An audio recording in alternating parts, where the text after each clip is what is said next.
मुंबईमध्ये शिवसेनेत अंतर्गत धुसफूस सुरू असल्याची सूत्रांची माहिती आहे। विभाग प्रमुखांचे अधिकार कमी होत असल्याच्या चर्चेत प्रत्येक विधानसभेसाठी एक विभाग प्रमुख नेमला जाणार आहे। येत्या काही दिवसात शिवसेनेमध्ये मोठे फेरबदल होणार असल्याचे संकेत मिळत आहेत।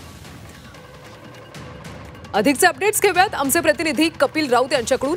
कपिल, सध्या शिवसेनेत अंतर्गत धुसफूस पाहायला मिळते, नेमकी काय धुसफूस सुरू आहे, काय नाराजी व्यक्त होती? नक्कीच जे जुने कार्यकर्ते आहेत, खास करून विभाग प्रमुख आहेत, ते थोडेफार नाराज आहेत अशी एक मोठी बातमी शिवसेने गटातून येत आहेत।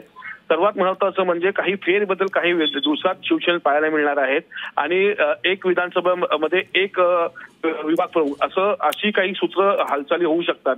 त्यामुळे एकंदरीतच जे जुने आणि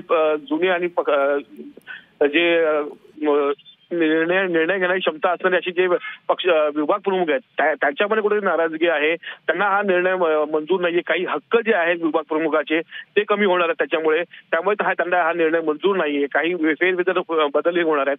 त्यामुळे एक नाराजगी कुठेतरी शिवसेनेत दिसते। आता ही नाराजगी उपमुख्यमंत्री एकनाथ शिंदे असतील किंवा मग शिवसेनेचे नेते कसे दूर करतात, कारण येणारी मुंबई महानगरपालिका आहे। मुंबई महानगरपालिकेच्या आधीच मुंबईमध्ये अशी धुसफूस दिसली तर त्याचा फटका बसू शकतो। त्यामुळे शिवसेनेचे नेते कशी पावलं उचलतात, कसा हा प्रॉब्लेम सॉल्व्ह करतात किंवा त्याच्यावर कसं उत्तर शोधून काढतात हे पाहणं गरजेचं असणार आहे। नक्कीच कपिल, त्यामुळे ही नाराजी आता कशा पद्धतीने दूर केली जाते याकडे सुद्धा लक्ष असेल। धन्यवाद माहितीसाठी।